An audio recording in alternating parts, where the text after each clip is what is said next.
London, 1770. William Addis is sitting in a cell in Newgate prison. He has a bone from his dinner and a handful of pig bristles. What he builds from them now stands in every bathroom on earth. But this story actually begins 5,000 years earlier. And before any of that happened, something remarkable had to take place.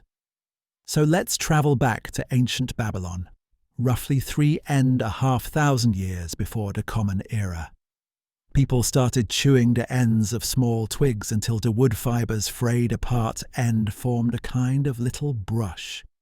That was the miswak, the first tooth-cleaning tool in history.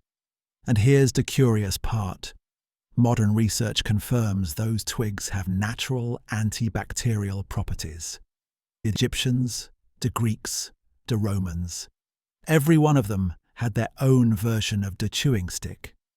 In the Arab world, the miswak became part of daily religious hygiene, and it's still used to this day. But in medieval Europe, oral hygiene barely existed at all.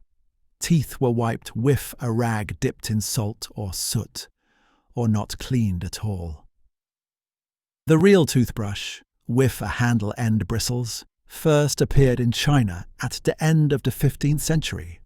Someone had the idea of fixing stiff bristles to a bone handle using hair from the neck of a Siberian boar. Siberian, because the colder the climate, the thicker end, stiffer the hair grows. This Chinese invention was simple but brilliant. The trouble was the rest of the world had no idea it existed. Europe was still cleaning its teeth wife rags, or not cleaning them at all. And things might have stayed that way forever if it weren't for one Londoner who landed behind bars.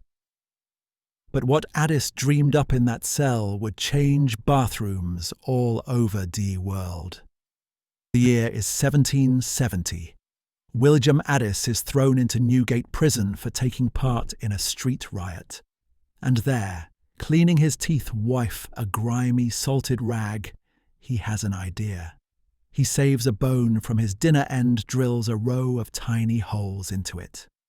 Then he talks a guard into handing him a clump of boar bristles. He ties the bristles into little tufts, threads them through the holes in the bone, and seals them in place with glue. And just like that, the first European toothbrush is born, in a prison cell, out of leftover food. It's hard to imagine a more unlikely birthplace for an invention that today stands in every bathroom on Earth. When Addis walks free, he founds a company that makes toothbrushes, and he gets rich. Very rich. His firm survived more than 200 years and still operates today under the name Wisdom Toothbrushes. A company founded in prison, still selling toothbrushes in the 21st century, not a bad business plan. But for the next 150 years, every toothbrush had the very same flaw. Natural bristles were porous, water soaked in, the hair dried slowly, and bacteria and fungi moved right in. A tool for hygiene that wasn't itself hygienic. The solution came from the last place anyone expected, a chemistry lab. In 1935, chemists at DuPont invented nylon, the first synthetic fibre in history. Nylon was meant to conquer the world as the material for women's stockings, and it did. But engineers soon noticed that thin nylon threads could replace boar bristles in toothbrushes. On the 24th of February 1938, the first nylon toothbrush went on sale. The real turning point came with the Second World War. The American Army required soldiers to brush their teeth every day. For many of them, it was their first real contact with regular oral hygiene. When millions of soldiers came home, they brought the habit with them. By the 1950s, 80% of toothbrushes already had synthetic bristles. Nylon had won. And then someone thought, what if the brush could move on its own? In 1954, a Swiss doctor named Philippe Guy Vogue designed the Brogsodon, the first electric toothbrush. It plugged into a socket in the bathroom, right next to the water, which from today's perspective sounds completely insane.